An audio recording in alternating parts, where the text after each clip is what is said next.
Ya kalau dicari buktinya apakah dia kaki tangan atau tidak kan tidak mungkin ketemu secara langsung buktinya. Tetapi saya melihat memang fenomena antara perang dagang Amerika dan Cina ini cukup kuat. Nah, ketika di suatu daerah Amerika ingin melakukan tekanan atau ingin melakukan pengaruh yang kuat di daerah tersebut, dia akan mencari kawan, pasti akan mencari kawan. Nah, ketika dia sedang berseteru dengan Cina, maka dia perlu mencari kawan yang bermusuhan juga dengan Cina. Itu. Kita melihat bahwa kelompok-kelompok fundamental memang cenderung untuk memusuhi atau anti dengan terhadap Cina di Indonesia, terutama terkait isu-isu komunis itu dimanfaatkan, saya kira itu dimanfaatkan isu itu oleh Amerika.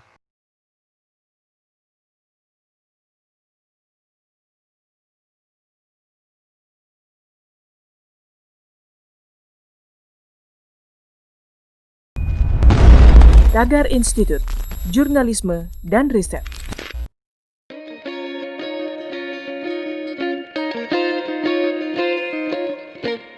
Halo Tagarians, para penonton Tagar TV dan juga pembaca Tagar ID, ketemu lagi sama saya, Kori Olivia. Hari ini kita mau bahas tentang Front Pembela Islam yang terus membuat kegaduhan sejak pemimpinnya, Rizik Syihab, pulang ke Indonesia 10 November lalu. Dimulai dari penjemputan di bandara, lalu lanjut ke sejumlah acara yang FPI adakan. Semuanya membuat kerumunan massa di tengah pandemi. Bahkan berimbas pada pencopotan sejumlah petinggi kepolisian dan juga 2 gubernur diperiksa polisi. Kemudian Rizik Syihab sempat 2 kali mangkir dari panggilan polisi terkait kasus kerumunan Petamburan, meskipun sekarang sudah ditetapkan sebagai tersangka ya. Lalu ada juga kejadian baku tembak di Jalan Tol Jakarta Cikampek kilometer 50 antara FPI dan polisi. Rizik Syihab pulang ke Indonesia terang-terangan dengan agenda revolusi. Tapi belakangan FPI menjelaskan yang dimaksud adalah revolusi akhlak, bukan bermaksud makar atau ingin memberontak, menggulingkan pemerintahan yang sah. Nah, banyak pihak berpendapat FPI adalah kaki tangan Amerika, sengaja bikin kisruh, sengaja memancing kemarahan polisi, untuk kemudian kasusnya di-blow up sebagai bahan propaganda untuk menciptakan proxy war, perang antar rakyat Indonesia. Amerika marah karena kebijakan ekonomi Indonesia lebih condong kepada Cina, musuh bebuyutannya. Bagaimana pengamat intelijen memandangnya? Untuk membahas hal ini, saya sudah bersama dengan Bapak Stanislaus Rianta, pengamat intelijen. Halo Pak Stanis, apa kabar Pak? Baik, Mbak. Pak Stanis, Rizik Syihab pulang ke Indonesia ini terang-terangan Pak dengan agenda revolusi. Dia juga gemar menggunakan isu PKI untuk menyerang pemerintah. Melihat pola itu hingga ada yang berpendapat Rizik dan FPI adalah kaki tangan Amerika. Kalau menurut Anda bagaimana Pak? Ya kalau dicari buktinya apakah dia kaki tangan atau tidak kan tidak mungkin ketemu secara langsung buktinya. Tetapi saya melihat memang fenomena antara perang dagang Amerika dan Cina ini cukup kuat. Nah, ketika di suatu daerah Amerika ingin melakukan tekanan atau ingin melakukan pengaruh yang kuat di daerah tersebut, dia akan mencari kawan, pasti akan mencari kawan. Nah, ketika dia sedang berseteru dengan Cina, maka dia perlu mencari kawan yang bermusuhan juga dengan Cina. Itu. Kita melihat bahwa kelompok-kelompok fundamental memang cenderung untuk memusuhi atau anti dengan terhadap Cina di Indonesia, terutama terkait isu-isu komunis itu dimanfaatkan, saya kira itu dimanfaatkan isu itu oleh Amerika. Oh, jadi memang benar-benar dimanfaatkan sama Amerika ya Pak ya? Ya, kan terbuktikan ketika kemarin ada kunjungan salah satu petinggi dari Amerika ke Indonesia, dia mengumpulkan ormas-ormas dan dia mengungkapkan tentang komunis gitu. Di Indonesia komunis kalau kita cari sekarang sudah hampir tidak ada artinya gitu loh. 1-2 saja orang yang masih mengaku, tetapi hampir tidak ada bukti signifikan bahwa mereka mempengaruhi kehidupan masyarakat Indonesia. Kita bisa cek kalau memang ada isu-isu komunis, sekarang kita cari aja siapa orangnya, di mana proses hukum aja gitu. Tapi isu ini dinaikkan lagi oleh Amerika. Saya kira Amerika menaikkan isu komunis di Indonesia itu untuk menggalang kekuatan yang untuk memusuhi kelompok komunis, dan komunis ini kan image-nya pasti ke arah Cina. Ya, lalu bagaimana dengan pendapat bahwa kematian 6 pengikut Rizik Syihab ini menjadi bahan propaganda untuk menjatuhkan Jokowi, Pak? Ya pasti apapun hal yang merugikan pemerintah pasti akan dimanfaatkan. Apapun itu, tidak hanya kematian ini, isu-isu sebelumnya yang terkait huru-hara, unjuk rasa, kemudian ketika ada undang-undang Omnibus Law, itu semua dikapitalisasi untuk menjatuhkan pemerintah Jokowi. Apapun isunya, ketika dia bisa dikelola, bisa dikapitalisasi untuk menekan pemerintah, pasti akan dimainkan oleh kelompok-kelompok tertentu, terutama kelompok-kelompok yang menjadi oposisi pemerintah. Itu sudah teorinya seperti itu. Ketika ada bahan yang mereka lakukan, ketika nggak ada bahan, mereka akan mencari-cari bahan itu untuk melakukan penetrasi ke pemerintah. Nah, Pak Stanis, media-media internasional termasuk media barat kan juga mengangkat insiden penembakan 6 pengawal Rizik Syihab ya, seperti The Guardian, New York Times, dan CNA gitu ya. Apakah itu bagian dari strategi Amerika untuk propaganda melemahkan pemerintah Indonesia, Pak? Ya, propaganda terjadi di mana-mana. Sejak kasus Omnibus Law, sejak Jokowi sejak Jokowi mengutamakan tentang investasi, kemudian banyak investor-investor yang dari Cina ke Indonesia. Ini memang propaganda terjadi di mana-mana, dan di segala aspek kehidupan. Ketika ada isu yang bisa untuk menekan pemerintah, pasti akan dilakukan. Dan siapa yang melakukan propaganda ya tergantung kepentingannya. Ketika dia ada kepentingan di situ, dia akan melakukan. Ketika dia merasa diuntungkan dengan propaganda itu, dia akan melakukan. Nah, kebetulan memang isu ini menarik karena isu ini kan langsung dihubungkan dengan HAM, dihubungkan dengan kelompok tertentu yang dirugikan, lalu bisa dikapitalisasi untuk menggalang massa. Jadi apapun isunya ya pasti akan digunakan. Nah, penembakan 6 pengawal Rizik Syihab ini mengingatkan kita pada peristiwa kematian George Floyd, ini seorang kulit hitam Minneapolis yang setelah diberitakan media-media internasional berujung pada krisis dan unjuk rasa di ratusan kota di Amerika. Apa seperti itu yang sedang dirancang Amerika, Pak? Seperti demo-demo di Suriah menuntut Presiden Bashar Assad mundur? Ya, kita tidak tahu apa yang Amerika rencanakan, apa yang mereka skenariokan. Misalnya itu memang ada skenario, itu sebuah skenario besar dari intelijen, memang itu tidak mungkin dipublikasikan. Tetapi situasi ini kalau memang tidak dikendalikan, situasi ini tidak dikomunikasikan dengan baik, itu memang bisa saja mengarah ke arah sana. Dan ketika nanti mengarah ke arah situasi konflik yang lebih besar, akan banyak pihak yang menumpang isu ini yang harus diwaspadai.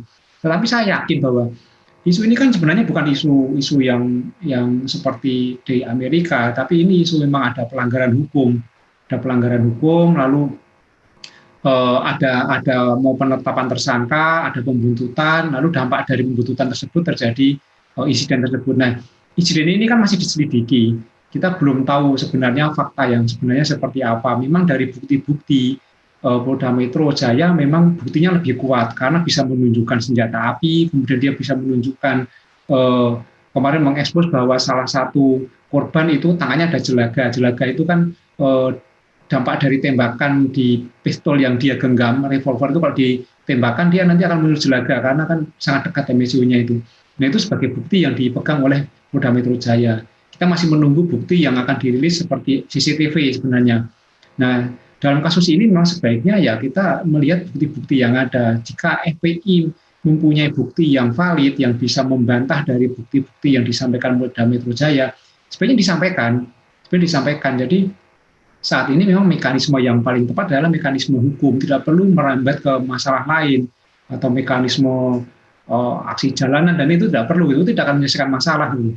Ini mekanisme hukum. Kalau misalnya ada satu pihak yang keberatan, dilakukan langkah-langkah hukum. FPI bisa melakukan pra-peradilan misalnya, atau Polda Metro Jaya bisa menunjukkan bukti-bukti yang lebih kuat. Jadi gunakan mekanisme seperti itu aja, karena yang mekanisme itu yang bisa dilihat oleh publik. Ya, ada yang meminta Presiden Jokowi bersuara, Pak, menanggapi insiden penembakan terhadap 6 pengawal Rizik Syihab ini. Kalau menurut Anda bagaimana, Pak? Apakah itu perlu, Pak?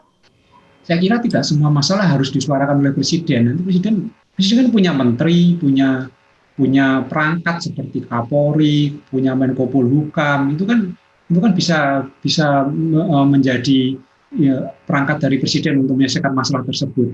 Saya kira tidak semua masalah harus Presiden yang bersuara. Nah, sejauh pengamatan Anda, apakah Menko Polhukam Mahfud MD sudah bersuara menanggapi insiden ini, Pak? Saya kira Pak Mahfud menunggu hasil.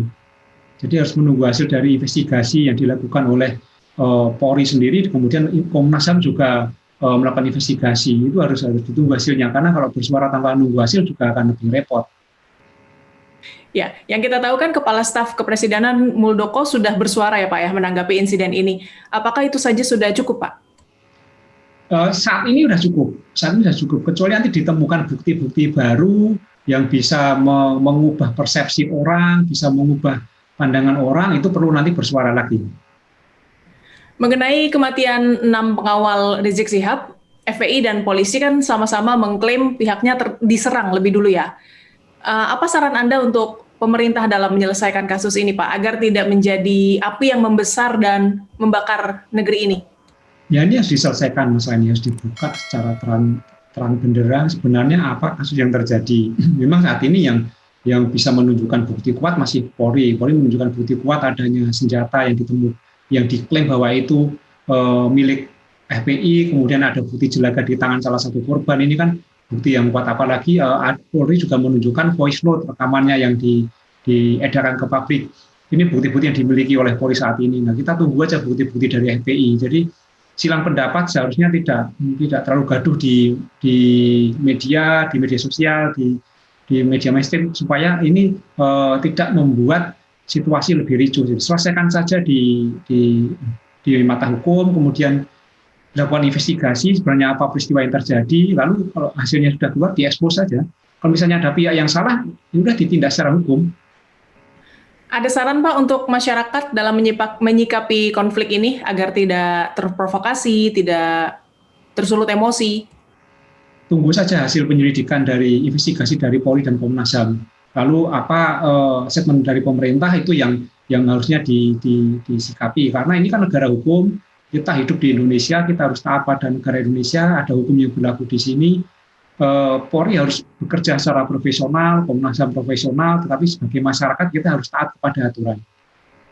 Baik, ini pertanyaan terakhir, Pak Stanis. Apa yang harus dipahami rakyat Indonesia berkaitan dengan perang ekonomi Amerika Serikat dan Cina, dan bahwa pemerintah Indonesia cenderung ke Cina karena pertimbangan keuntungan ekonomi semata, bahwa Cina mau mentransfer kemampuan menggunakan teknologi kepada Indonesia. Tidak seperti Amerika yang mungkin bisa dibilang senang Indonesia tetap bodoh agar selalu bergantung pada mereka. Ya, saya kira ini peran pemerintah untuk menjelaskan, dan perlu juga disampaikan kepada masyarakat apa yang menjadi manfaat, apa yang menjadi dampak, tetapi juga tunjukkan bukti-bukti yang sudah nyata. Misalnya ada memang investasi di satu tempat, apapun atau siapapun investornya, tunjukkan saja. Kalau memang itu baik, sampaikan baik. Kalau tidak baik, sampaikan tidak baik, lalu dievaluasi. Tapi paling penting sebenarnya kita harusnya tidak terjebak dalam perang dagang itu. Kita tidak terjebak dalam perang dagang Amerika atau Cina. Seharusnya Indonesia mandiri. Kalau memang kita bisa misalnya mengolah sumber daya alam seperti nikel, ini kan yang menjadi rebutan dunia saat ini. Kenapa kita tidak olah sendiri? Kenapa kita harus mengundang dari investor yang lalu menjadi gaduh? Ini kan banyak gaduh soal TKA, soal pengelolaan sumber daya alam. Kenapa tidak kita kelola sendiri? Kalau memang kita belum ada kemampuan seperti itu atau belum punya teknologi, ya harus dibatasi transfer teknologinya sampai kapan, berapa tahun itu. Jangan sampai ada batasan 3 tahun transfer teknologi, tapi 3 tahun SDA-nya terkuras itu. Teknologinya kita kuasai, tapi sudah nggak ada yang bisa kita lakukan. Jadi ini harus dihitung dengan cermat supaya manfaat sebesar-besarnya dari investasi adalah untuk rakyat, bukan untuk pihak lain. Baik, Pak Stanis, terima kasih Pak untuk waktunya, sehat dan sukses selalu Pak Stanis. Terima kasih, Bu. Tagarian, sedemikian perbincangan saya bersama Stanislaus Rianta, pengamat intelijen. Subscribe YouTube channel Tagar TV dan klik loncengnya juga untuk mengikuti video menarik membahas topik terhangat hanya untuk Anda. Dan selalu ingat 3M, memakai masker, menjaga jarak, dan mencuci tangan. Saya Cory Olivia, Tagar TV.